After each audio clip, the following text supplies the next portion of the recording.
خط موصول ہوا، عمر بڑھتی جا رہی ہے، توانائی کم ہوتی جا رہی ہے، تو ایسے میں مشمعیلا عمر میں مسلسل اضافہ 55 سال تک پہنچ چکی، توانائی میں مسلسل کمی، خوشی ہے نہیں، ایسے میں یہ دباؤ ہے، جو ذہنی دباؤ ہوتا ہے، وہ کتنا خطرناک ثابت ہو سکتا ہے؟ خطرناک تو ڈیفینیٹلی ہو سکتا ہے. عمر کے بارے میں یعنی ایجنگ کے بارے میں ہمارے ہاں ایکسیپٹنس کا اتنا کانسیپٹ نہیں ہے کہ لوگ اپنی ایج کا احترام کریں. یعنی جیسے جیسے عمر بڑھتی ہے تو اس میں پھر ہمیں اس کو ایکسیپٹنس کے ساتھ لینا چاہیے. یعنی اتنی انرجی نہیں رہتی بڑھتی عمر کے ساتھ.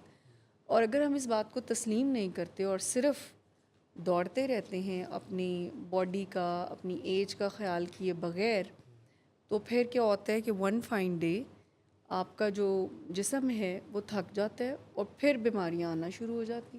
تو جب آپ ایج میں آگے بڑھتے ہیں تو پھر ہمارے جو باڈیلی نیڈز ہیں نا وہ ذرا چینج ہونا شروع ہو جاتی ہیں. اور جو لوگ اس کو نہیں مانتے، جیسے ریسٹ بہت امپورٹنٹ ہو جاتا ہے بڑھتی ہوئی ایج کے ساتھ، جی. اور اگر کوئی ریسٹ نہیں کرتا تو ڈیفینیٹلی خطرناک بیماریوں کا شکار ہوتا ہے. کھانے پینے میں احتیاط جو ہے وہ تو ہمیں شروع سے ہی کرنی چاہیے، بٹ بڑھتی ہوئی عمر کے ساتھ ہمیں ان سب چیزوں کا خیال رکھنا چاہیے.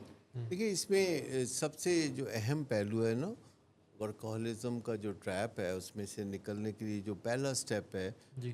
وہ اپنے آرام اور نیند کا احترام کرنا ہے. جی یعنی اکثر ہم سمجھتے ہیں کہ آرام کوئی اتنا ضروری نہیں، جبکہ تھکاوٹ ہمارے اندر بہت توڑ پھوڑ پیدا کرتی ہے.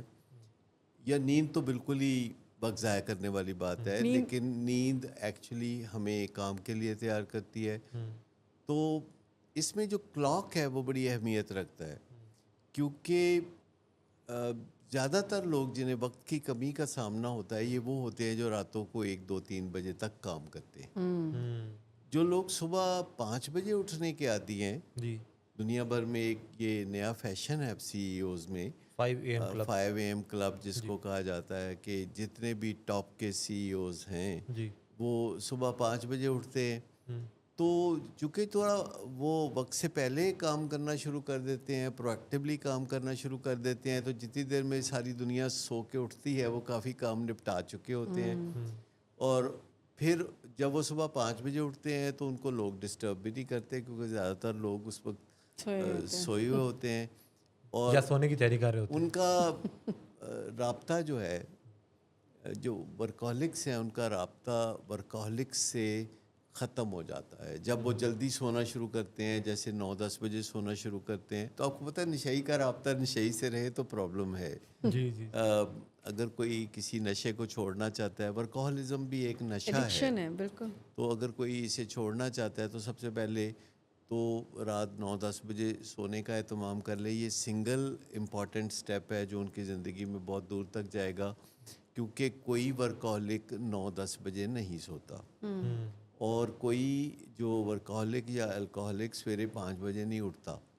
تو جتنے جو نشئی ہیں، چاہے وہ شراب کے نشئی ہوں یا کوکین کے نشئی ہوں یا گیمبلنگ اور ورکہولزم کے یا اوور ایٹنگ کے نشئی ہوں یا مذہبی جنونی نشئی ہوں،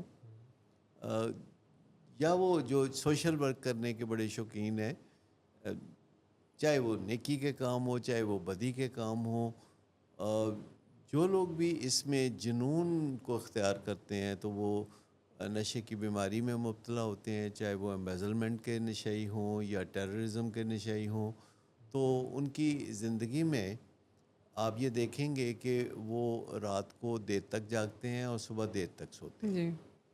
جو لوگ وقت پہ سوتے ہیں، یعنی 9 بجے، یا کئی لوگ تو 8 بجے بھی سونا پسند کرتے ہیں. اگر آپ یو کے میں لنڈن میں گلیوں میں گھوم رہے ہو تو آپ کو دور تک گاڑیاں پارکڈ نظر آئیں گی، اور جو ویل میننگ لوگ ہیں وہ رات کو 8 بجے سو چکے ہوتے ہیں. وہ شام کا 6 بجے کے قریب 6:30 بجے کے قریب وہ کھانا کھا لیتے.